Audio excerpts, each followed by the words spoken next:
Today's video, I wanted to share some of the best mom hacks I have come across on YouTube. I love a good mom hack, and I have collected some of the best so that we can all learn and live our best mom lives. But before we get into it, I have to shamelessly plug my channel. Please like and subscribe if you have not already. And if you are a current subscriber, thank you so much. I really do appreciate you guys. I wanted to give a shout out to the channel Whatsupmoms. I watched about 1 million of their mom hack videos and handpicked the ones I thought were the best and most useful in my life. First is a pregnancy hack. Pregnant ladies are mamas too, and if you haven't invested in maternity pants yet, this hack will help you get your regular pants to carry you a little bit further until you can make that investment. All you need is a regular hair tie, and you loop it around like this, and it gives your pants a little bit extra give. It won't work for you when you're in like the 3rd trimester and you've really popped, but it should work for you in the 1st trimester and maybe part of the 2nd trimester. Hopefully till you can get some actual real pregnancy pants, which I definitely suggest once you're really showing. My favorite maternity pants always came from Target. I'll have some good options linked below. Next is a really simple hack that I do all the time. It is parking next to the cart corral at stores rather than trying to find the parking spot that's closest to the entrance. This is especially useful once you have more than one kid and you're not bringing the stroller inside. It's so much easier to park next to the cart corral because you can get your kids out, load them up in one of the carts that's right next to your car now, and then transport your kids into the store that way. Then once you have all your groceries and everything you need and you have your kids strapped back into the car, you don't have to like worry about leaving them to drop the cart off at a really far cart corral. It's right there, so you never have to leave your kids' side.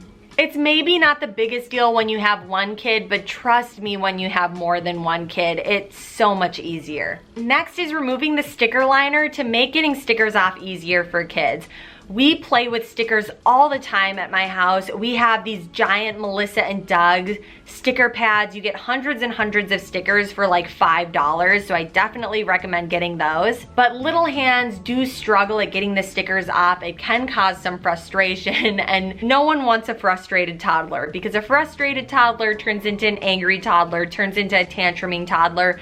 No one wants that. So to help prevent just the tantrums and frustration, you peel off the sticker liner, and it's just so much easier for toddlers to get the stickers they want themselves without having to ask you for help and without having to get frustrated at not feeling like they're able to do things on their own. This next one, I really wish we had implemented this as soon as my twins figured out how to open the doors that we had the child-proof locks on, and they just figured that out. And once they did, we had issues with them opening and closing doors. And being in the situation I'm in, having twin 3-year-olds and a 2-year-old, they're always playing together, getting rough with each other. And now that they can open the doors, we have had incidences where little fingers have been caught in doors, and it is not a good situation. Fortunately, no one got really hurt.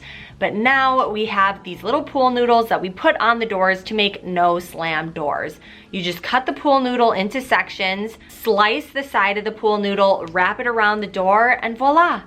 No more slamming doors, and thus no more fingers getting slammed in doors. The next couple hacks are useful when your kids get sick. The first one is keeping track of antibiotic doses, creating a little chart on the side of the antibiotic jar. A lot of antibiotics you have to give twice a day, and you really don't want to miss a dose because that can cause your child's immune system to become resistant to the antibiotic, and you do not want that. Keeping track of it on the side of the bottle makes sure that you don't miss a dose and makes sure that you don't accidentally give a double dose between you and your partner or anyone else who may be helping to give the medicines. This is, again, especially useful once you have more than one kid. If you have multiple sick kids in the house, it can be hard to keep track of who's gotten a dose of what and when, and just having everything laid out on the side of the bottle ensures that no errors happen. Next hack is disguising antibiotic medicine with something sweet so that it's easier for your child to take. I think it goes without saying that not all medicine tastes good, and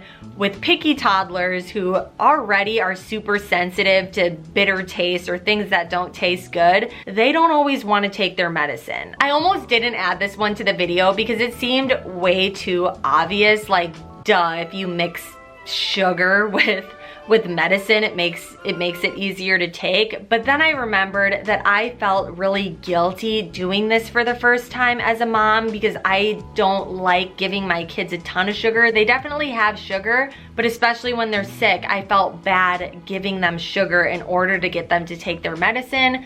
So I kept this one in because I want y'all to know that I gave my kids sugar to get them to take their medicine, and I don't feel bad about it anymore. You gotta do what you gotta do to get your kids to take the medicine that they need to get better. So just for anyone who needed to hear it, if that's what you gotta do, that's what you gotta do. Next are some laundry mom hacks. If you ever have a load that's in the washer that you forgot to put in the dryer, and maybe there's a lovey or an important stuffed animal, something that your child really wants that is now currently sopping wet and you need it to dry quicker, keep just a plain fluffy white towel in your laundry room, throw it into the dryer with the wet clothes, leave it in for 10-15 minutes, and then take out just the fluffy white towel, and it'll take a lot of the moisture and water with it. Then turn your dryer back on and everything dries so much faster. Another laundry hack, if you run out of dryer sheets, just get some aluminum foil out of your kitchen, ball it up into a ball, and throw it in your dryer, and it works like a dryer sheet to prevent static cling. Next are some stroller hacks. The first one, it's just getting those mommy hooks or PB&J stroller hooks to add to the back of your stroller so that you as mommy still gets to be hand-free, and if you go shopping or have a diaper bag or just anything that you would need to carry, you can add on to these stroller hooks and you get to still have your hands free. I'll have the stroller hooks that I used in the description below, along with everything else I mentioned in this video. And if you have a lighter weight stroller, these mommy hooks don't necessarily always work because just a little bit of weight on those back handles can cause your stroller to tip back. And if that becomes a consistent issue, you can add some ankle weights to just the top bar above your front wheels to add some more weight to the front so that the weight being added to the back isn't more causing the stroller to tip. It'll help keep everything up. Then if the sunshade on your stroller doesn't quite cover your little one's eyes, don't forget that those muslin blankets that you used in the newborn stage can easily be clipped on and used as a sunshade for your stroller. And if your stroller is a hot commodity, really expensive, one of the nicer name brand ones, keep a flexible bike lock in the bottom storage portion so that if you go to an establishment that doesn't allow you to bring your stroller in, you can lock up your stroller just like one would lock up a bike so that it can't easily be stolen. Because trust me, you guys, there are some evil people out there that will steal really expensive strollers. It has happened to me, and I don't want it to happen to you. This next one, at first I was like, this isn't really a mom hack. And then on second thought, I was like, this is the mom hack of all mom hacks. And that is, if you have a bottle of wine that is not chilled and you need to drink it ASAP, you can just wrap the bottle in some wet paper towels, stick it in the freezer, and in 15 minutes, it will be perfectly chilled thanks to the magic of science. And if you don't even want to wait for it to quickly chill and you just need it right away, if you have frozen fruit or frozen grapes already in your freezer at all times like I do because I often make smoothies, you can just use the frozen fruit to quickly chill your wine without having it watered down. The next thing What's Up Mom mentions as a mom hack is using Rakuten to get cash back on purchases you would already be making. And I agree with that. I mean, I'm not sponsored by Rakuten the way they were. They were obviously incentivized to promote Rakuten because they were sponsoring the video, but I do use Rakuten, Ibotta, Dosh, honeycoupons.com. Like I like to save money and be frugal so that I can splurge on other things. And to me, getting cash back or cash off on things I was already going to be buying seems like a no-brainer to me. My favorite right now is the Ibotta app just because I have it linked with my Walmart app, and I do Walmart pickup all the time for groceries. And since I have my Walmart app linked with my Ibotta app,